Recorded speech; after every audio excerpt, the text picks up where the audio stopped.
Oki, thank you for welcoming us to your traditional lands of Mokinskis. Bonjour. Comme je suis heureuse d'être ici avec vous en célébration de notre pays. What a brilliant morning of ideas. I am leaving here so proud to be Canadian. Canada, our country, far and wide, a land that offers experiences as diverse as its landscape. When I'm at the East, at home in New Brunswick, I listen more carefully to the subtleties. I make time for the rich and the deep stories, and I sit, and I share, and I connect, and I see the world peacefully move forward with ease.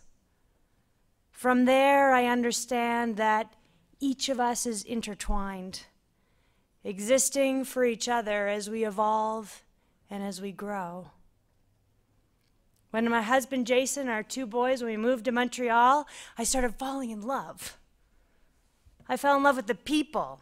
I fell in love with their ideas. I fell in love with the spirit. I connected more intimately.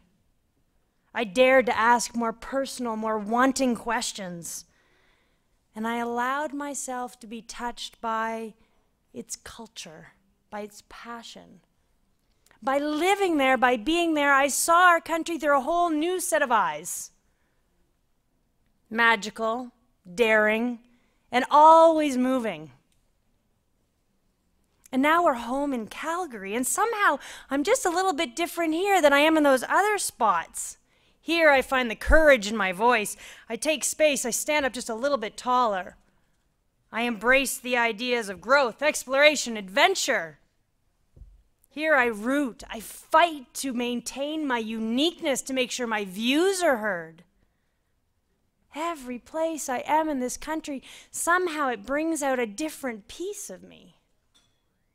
And here in this province, which has kind of become a gathering place for people from coast to coast to coast, we learn, we create, we err, we reinvent, but together we build towards the future. Canada, united through our diversity.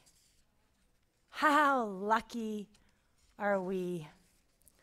Le Canada, un pays uni dans sa diversité, ses différences.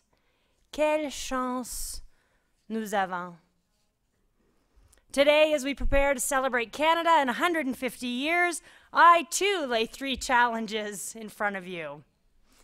The first is to reach out and explore. The second is to reach within and connect. And the third is to invest and spark in your own passions, because that's what truly makes us Canadian. 3 simple tasks, a couple of years to prepare before you have to celebrate. So if you're 17 or 70, this is your time to make your mark, to take a stand, and to carry on. So first, reaching out. Explore our country. Allow yourself to be touched and enriched through our people, our heritage, and our land. From icebergs and puffins in Newfoundland to the northern lights and the Iditarod in the Yukon. Get to know it. And I guarantee by doing so, you will learn new parts of yourself. How many of you have been to the north? This is great. So my sister Cindy, my brother David, even though we all come from New Brunswick, somehow we're spread out across the country. They've both lived in the north. My brother still lives up in Fort Simpson. I have been stuck in cabins, in snowstorms, presented with beautiful earrings by Dene women. I've watched the sky, I've picked berries, I've been scared by the majestic bears. But every time I visit, every time I come home wiser from the stories, more connected through the relationship with our land. And I return humbled by the sheer mass and complexity of our country. My sister Heidi shared this story. She told me the Barclay sisters, Mary and Catherine, initiating the hosteling movement in Canada, right here in Bragg Creek. It was 1933, and their hostel consisted of a borrowed 12-foot by 14-foot canvas tent, a horse, and a Model T for transportation. Their mission was to enable youth to find wholesome companionship, travel inexpensively, and acquire the knowledge of our neighbors' lands and their customs. That's how the Hosteling Association was born. So I think back to that Bragg Creek example. I look at the hostels we have in rural locations in most of our national parks, and I say, get out there. If you're old, hang out with the young. If you're young, hang out with the old. Learn something with someone that has the biggest gap, geographically and in age. One new friend. That's all I ask. Too many of us live a narrow existence. Learn from a different point of view. Break away from your regular routine. You'll be amazed what you learn about yourself, and you'll be astounded to see what you discover in the world that awakens onto you. Canada, united through our diversity. How lucky are we? Le Canada, un pays uni dans sa diversité et ses différences, quelle chance nous avons. Number 2, reach inside. So often we're pushed to conform. Everybody tells us how to act, how to look, how to perform. So sometimes we struggle, or at least I do, to remain in my individual state, to protect my individuality. Sometimes we let that voice inside us shrink away, lose its pitch, its volume, and even its play. Time is passing, and if we aren't careful, we may just fade away.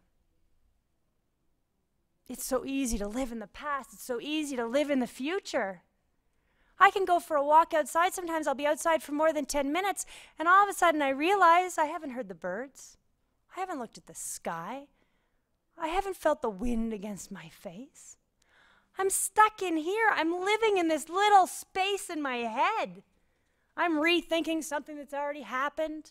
I'm contemplating what could happen in the future, but may even not take place. I can't celebrate my uniqueness when I'm stuck in my head. I can't live in relation to the world when I'm not even aware of where I am.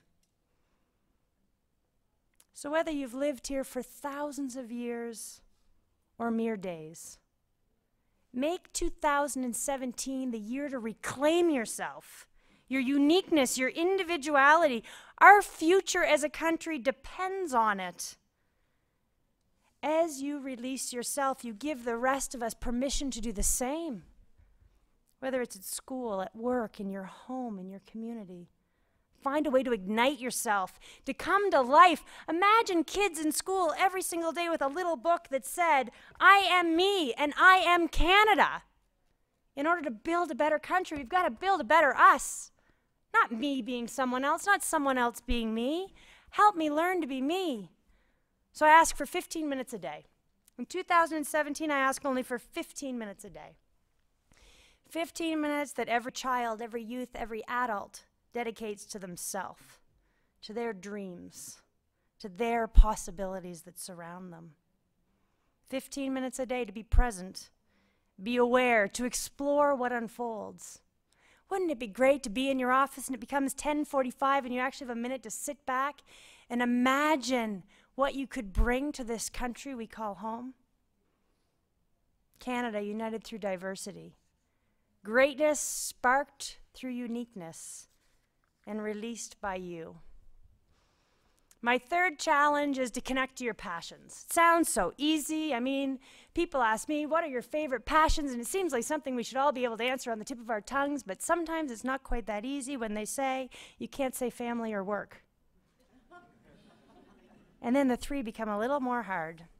My friend Carolyn was visiting from Toronto last weekend, and she said to me, you know what's become a great tell for me?